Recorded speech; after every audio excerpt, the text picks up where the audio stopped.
The defense spent some time today questioning the prosecution's witnesses, pointing out that it had been decades since the victims were killed. They believe the suspect may be in the Green Bay area. The investigation is ongoing and the suspect is still on the run. The Mobile Cultural Center is expected to have an annual economic impact of more than $3 million, bringing in an estimated 100,000 visitors a year once it opens in 2023. With tonight's win, the hashtag that you've seen, and as you just heard fans say, Bucks in 6 is still alive. They'll be back here for Game 4 on Wednesday.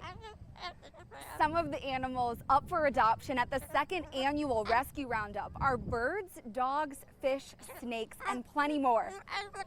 Aid has yet to reach some of the hardest hit areas, and the country's lack of infrastructure means supplies aren't getting through to the thousands left homeless. Lamers Bus Lines Fox Cities needs 11 route drivers and 45 charter drivers to fill the driver's seat right here before the school year begins. Right now, officials say they have about 134 drivers. The post on Wednesday about Sweet Buster right here has been shared over 12,000 times and has reached almost 1.8 million people on Facebook.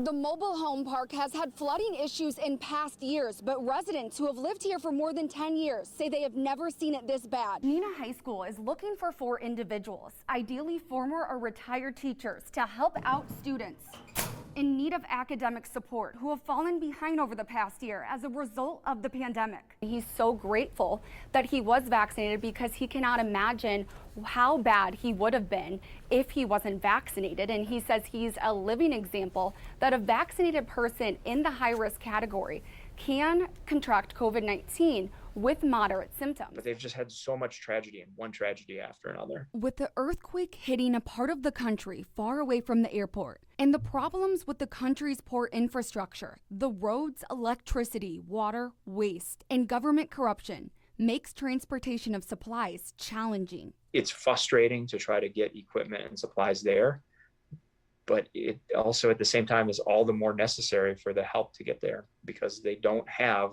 the resources of being in a major city. Dr. Matthew Thompson, an ophthalmologist in Green Bay, has traveled to Haiti nearly 20 times to provide quality eye care, surgeries, and to train Haitian doctors. He will be traveling to Haiti in just a few weeks, right when the need for doctors has never been greater. It's sometimes difficult to concentrate on the work that you're doing when you look at the human being that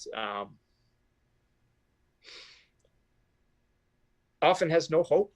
Challenges remain getting aid through to some of the hardest hit areas and to the right people. There's always going to be people that take advantage of the system. We have to be cognizant of that fact so that it does get to the right spot and not into someone else's hands. Friends of Haiti, a nonprofit group in Green Bay, says they were going to work on sending supplies to those affected. But because there is so little to give, they decided to put their focus on other organizations, which can have a bigger impact. Members say the best way to actually get aid to the people who need it most is to donate and provide resources to local organizations and nonprofit groups directly connected to Haiti. It felt like home court advantage Sunday night outside the Pfizer Forum. Fans packed the Deer District and really brought the energy during the Bucks' big Game 3 win. That energy came alive when Vo Williams performed his song live, History in the Making, during the player introductions. Before the game, we caught up with Williams, who says the Bucks discovered his song in a movie trailer and were inspired by the lyrics.